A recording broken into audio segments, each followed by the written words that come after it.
Can't complain, except for the honkers. See all those little black specks? Those are ducks.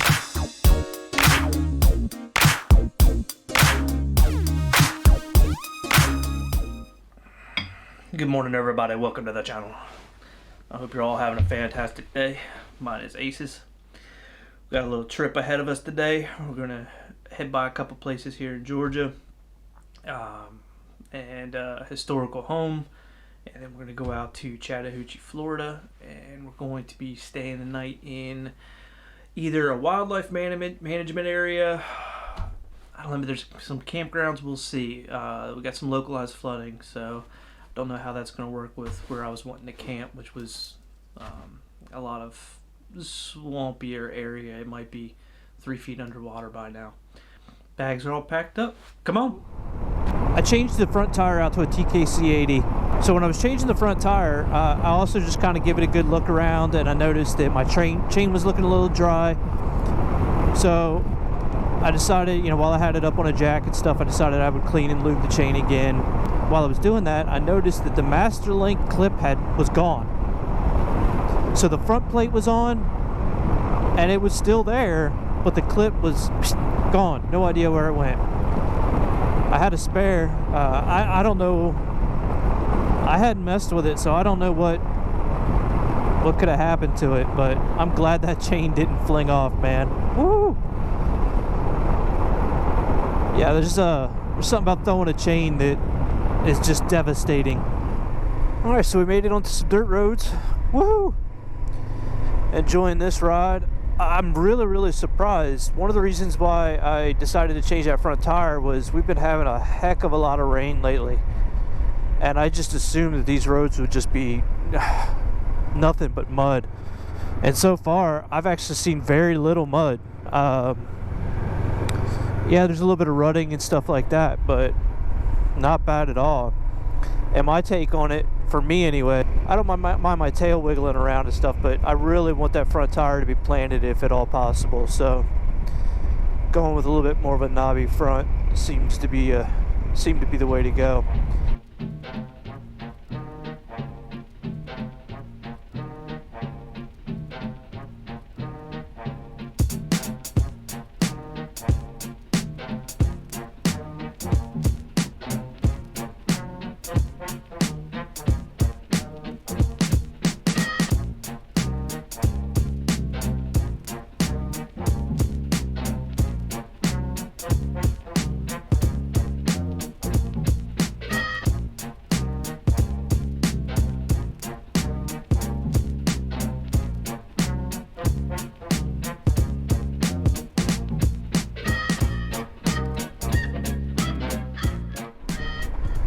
So when I think about riding on dirt roads, man, this is kind of really what I'm dreaming about,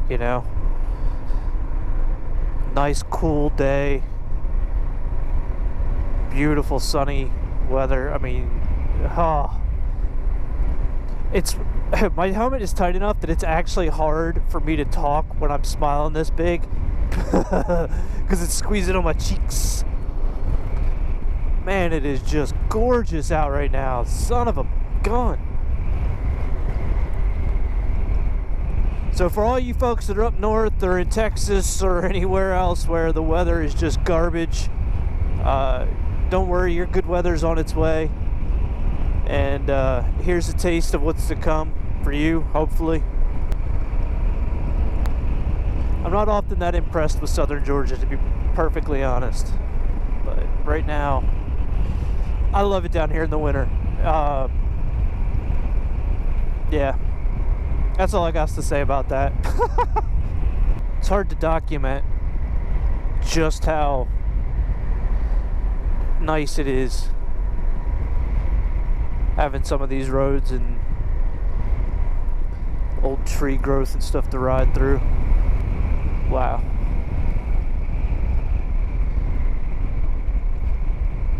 Old trees just kind of curling up looking for some sunshine. Some red clay. Alright everybody, we're at our first destination, Bethlehem Primitave Baptist Church here in Quitman, Georgia. As you can see, it is a beautiful building.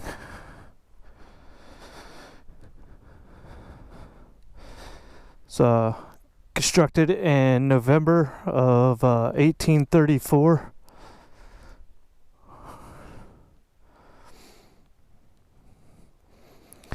Still here.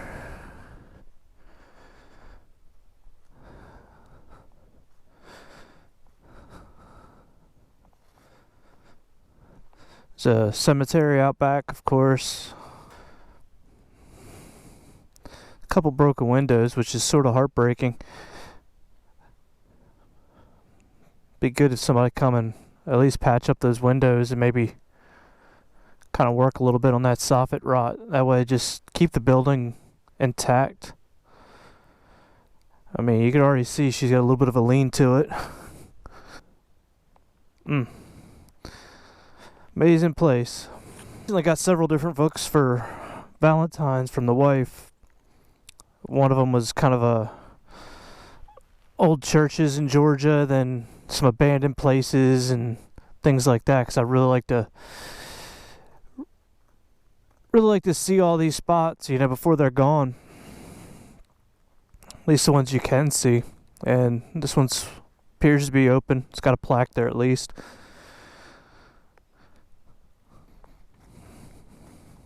Somebody's maintaining the graves, or at least was.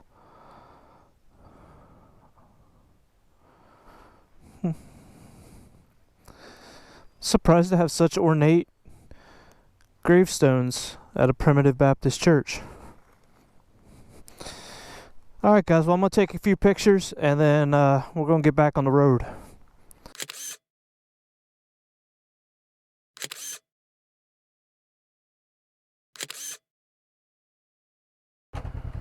Alright guys, really cool church, but we got more to see, so let's get on.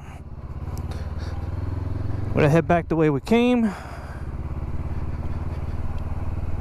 and then check out destination number 2. Ooh. Found neutral.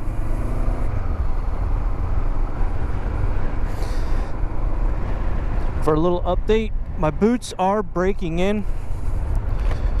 You know, it's always a slow process. I'm getting more used to them,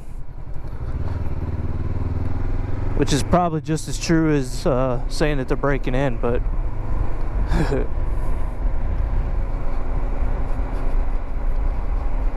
but there's been less false neutrals, that one aside, and the only thing it's taken me a really long time to get used to is a complete lack of feel on my brake lever. I use a lot of rear brake when I ride, and if I'm going to keep riding with these MX style boots, I may have to modify that. So I thought I updated my Rever track to include these stops, but I guess I didn't. Or maybe I did, but it didn't save or something. So now I'm having to kind of guess when I'm close, and then go check with my Google Maps to see, you know, how close I am and where to go. Not that big a deal, but once again, navigation, not my strong suit. What up, cows? That dude looked at me. Did you see that?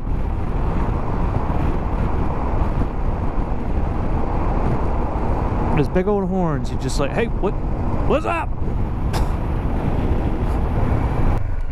Alright, so I think we're about ready to get to our second destination, so I wanted to bring you back and show you kind of how we're gonna show you the ride in. There we are.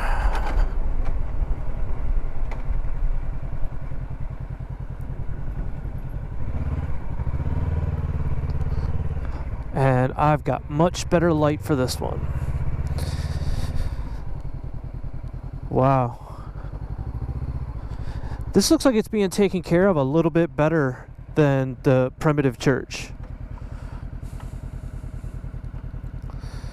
But this is another one of the very old churches here in southern Georgia.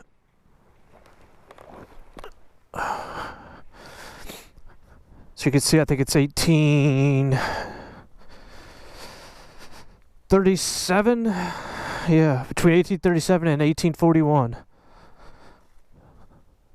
Man.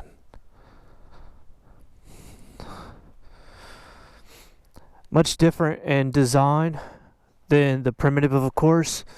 As you can see, there's a steeple up there and much larger and grandiose.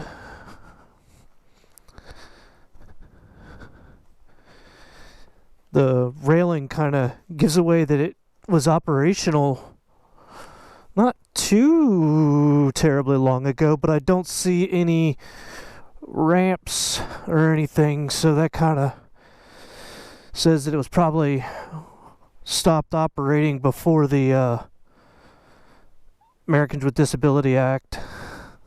This doesn't look like it's ADA compliant. Doesn't look to be a cemetery, which is interesting. I bet it's locked up tight too. Oh. All the hornets' nests up there.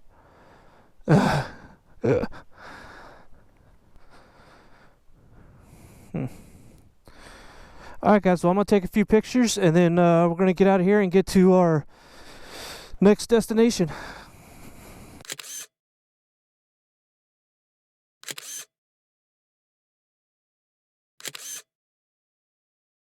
Alright folks, so the next destination is kind of the main reason why I wanted to get out and do this, especially now, and not put it off anymore.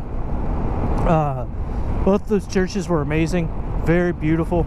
As per ever, we are back on our blue line and headed towards the second to last thing that I'm wanting to do today. So I'll bring you guys back on when we get close.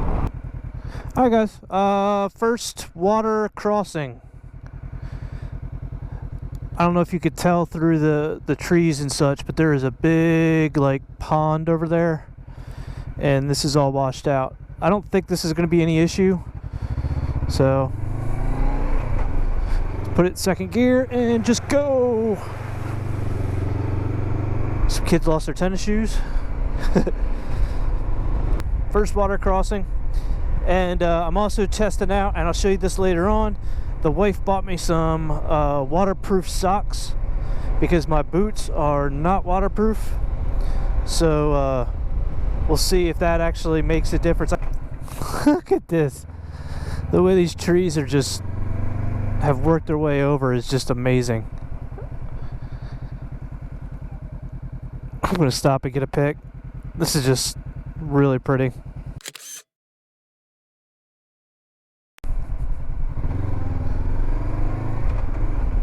Alright, so I wanted to bring you guys into this tree cover is like really pretty, but if you can notice all the shadows that it puts across the road. One of the things I've had happen 3 times so far is I've been caught pretty off guard by washouts. And I don't mean like big sections of the road gone. It's a narrow band that runs all the way across the road. The water's been kind of cutting across. And when they're narrow, it's not that big a deal. You could just kind of skip right over top of them. But when they're thicker, you know, 8-10 inches, a foot across, and you still didn't see it until you were right up on top of it, that's how you break a wrist. Bend a wheel. So I kind of decided to slow down a little bit. I was running about 40 through most of this, but I've kind of decided to slow it down to 30, 35. That way, when I do see one of those washouts, I can brake and at least slide the rear tire a little bit and make it a little bit better. But I just wanted to bring you in and show you how these shadows while they're beautiful, they kind of play tricks on you. It makes it hard to see those washouts that run across the road. Alright, so we're coming into the bustling metropolis that is Metcalfe, Georgia. I'm supposed to turn left here, but I'm going to go up just a little bit. Mary's Kitchen, huh? I just want to look at the town before I leave.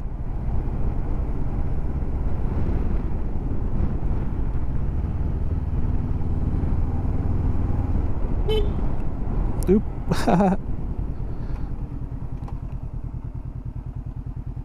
Oh yeah, definitely pulling a picture of that. Every once in a while you make a decision and it pays off. I'm gonna change some batteries around and drink some water and relax for a minute.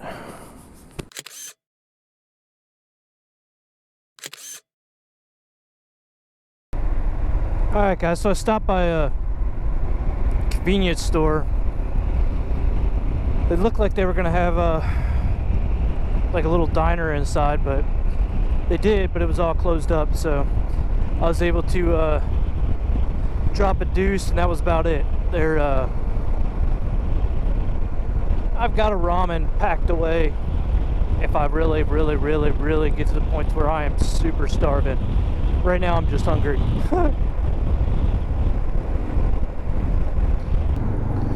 Alright everybody, we just turned onto Hadley Ferry Road.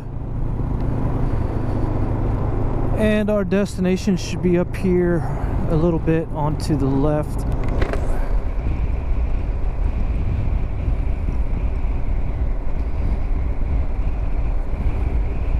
I've seen a few bikers. I mean, not a ton, but a few. You'd think I'd see a hell of a lot more. Alright, I think this is it. Yep, this is us. This is kind of a somber spot. It's my first time here, but it's the birthplace of a hero. It's birthplace of Jackie Robinson. I'm a huge baseball fan, and you know, the stories about Jackie kind of soak in, you know, over the years, and this is unfortunate to me. You know, you look at some of the other places that sports heroes or war heroes or whatever, their birthplaces are a little bit more than a chain link fence around a fireplace. And this is all there is.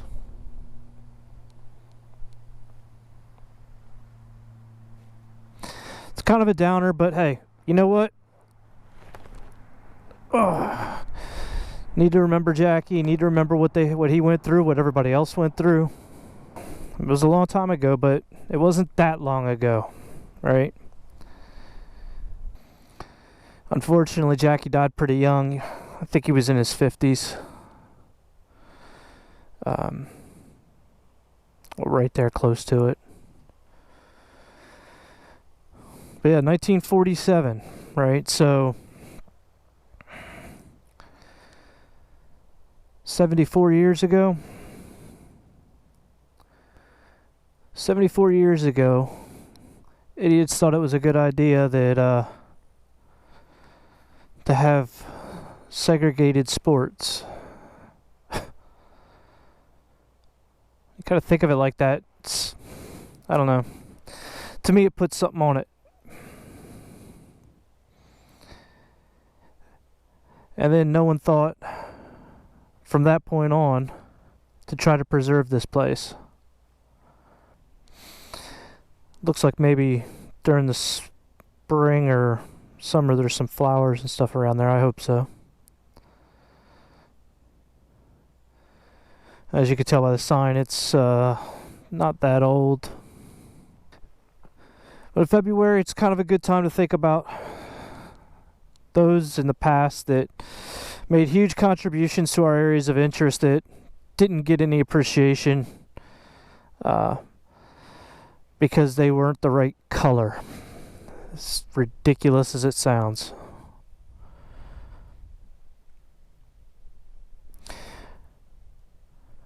Alright, so I think that's it for now.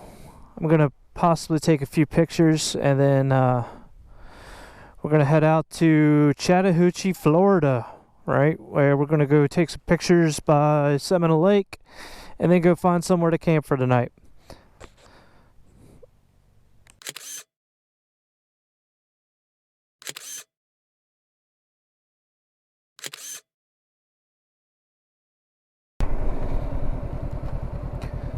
Now, I'm out in the middle of nowhere. And yes, that is like a practice motocross track.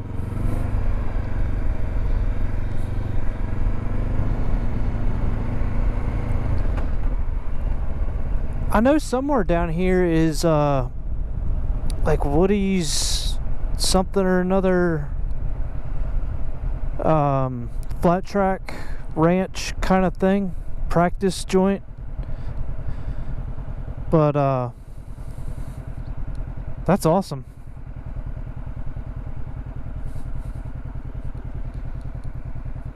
I don't know if that's it or not. Yeah, I don't know if that's it or not, but oh, it's pretty awesome. In fact, that's super awesome. Man, I would love to get on a 250 and just eat that up. Like, good grief, that would be fun. Oh, just saw this. Camp Recovery.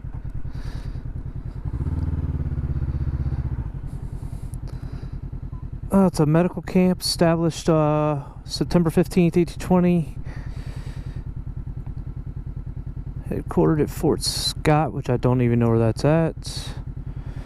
Used as a recuperation area for soldiers who had contracted malaria and dysentery in the swampy environs of the fort. Soldiers considered the fort to be the deadliest military assignment in the country because of numerous illnesses and deaths there.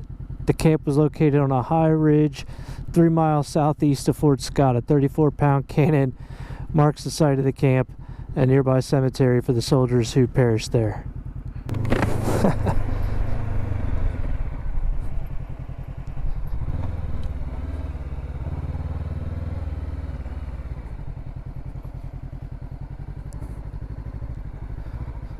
That's really freaking cool. Certainly picture worthy.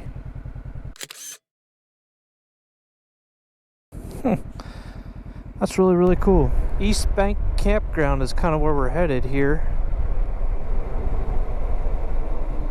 I guess I'd say those are people's houses.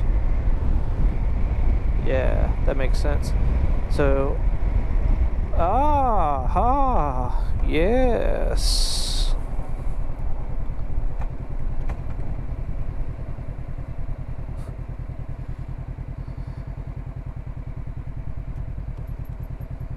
Campsite $25 per night.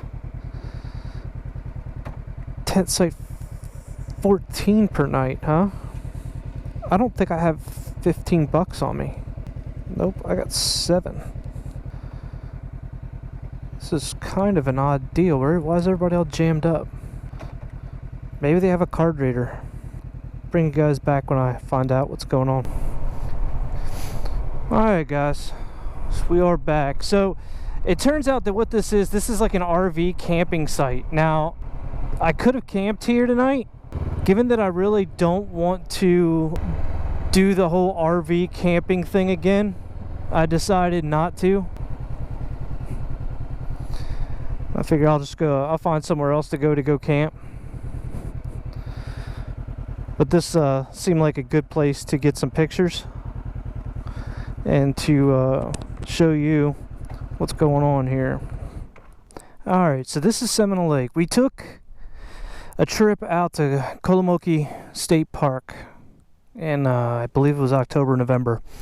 and we went by Seminole Lake State Park, and it turned out that that was actually just a state park on a small tributary kind of lake, right?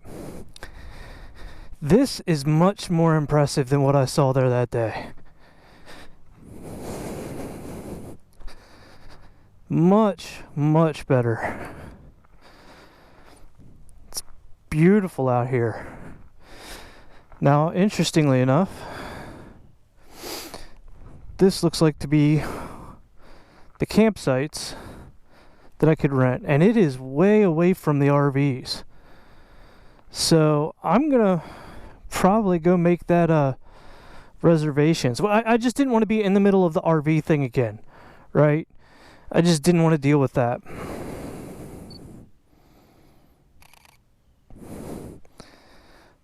But this seems to be a lot better.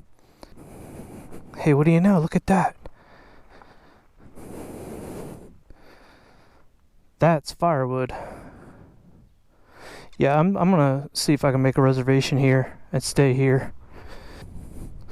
It's gonna be windy tonight though, but totally worth it.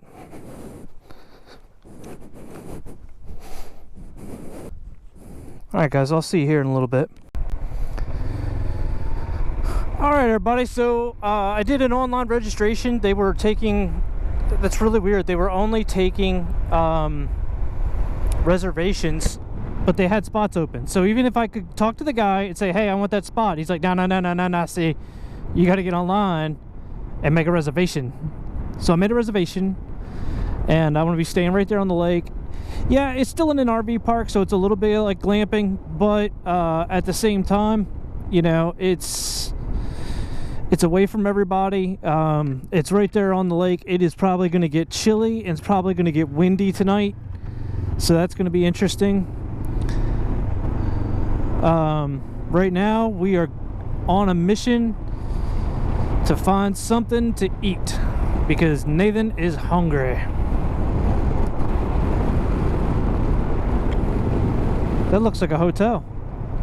Hotel everybody, even the mayor.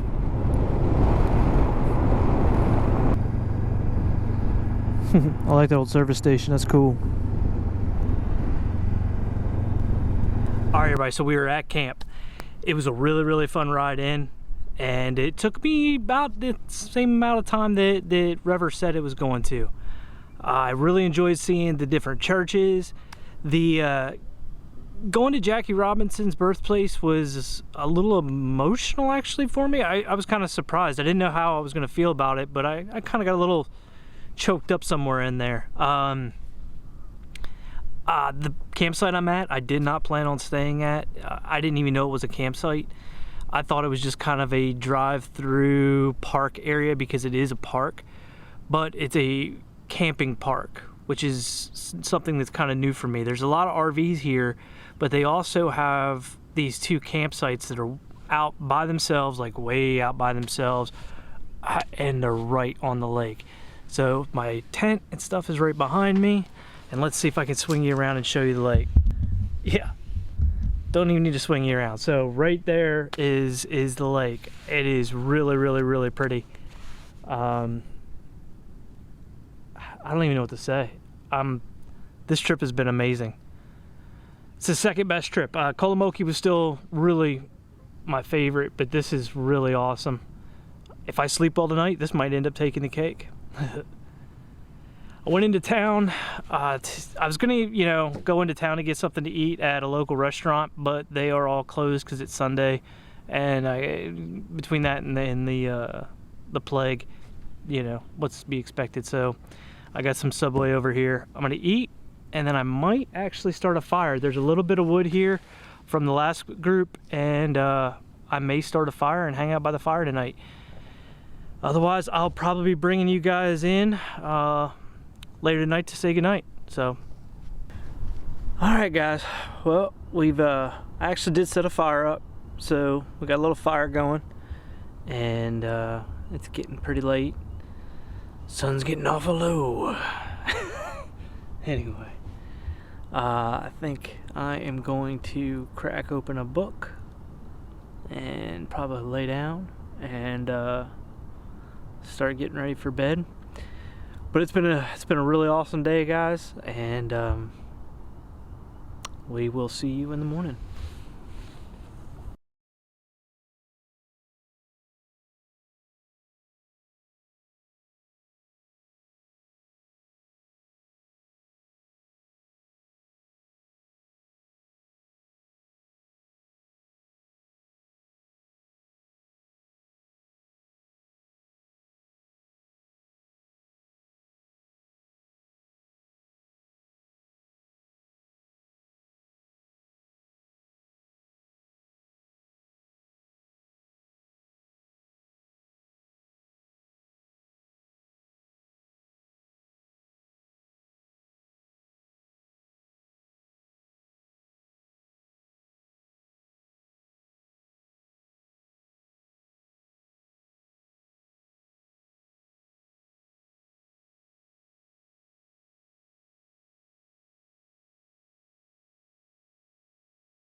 Alright folks, so we are leaving Chattahoochee, Florida. It is raining a bit. I just got gas and pumped up, made sure my tires and stuff are all inflated, and it's going to be a quick ride home, about 2 hours. We're going to be taking, not the interstates, but definitely going to be taking the older highways. This has been an amazing trip. I really enjoyed the dirt roads on the way in, and the campsite last night was fantastic. Oh, if every day could be like today and yesterday.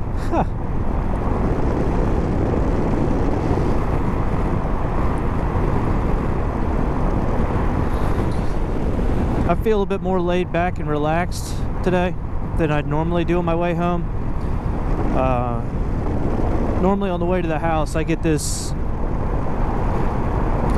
push, right, where I feel like I've really gotta hightail it back to the house. I just don't feel that today for some reason. Maybe it's because the weather's garbage, but it's 10 o'clock and you know, at a regular pace I'll be home by 12:30 or 1, so no reason to hustle.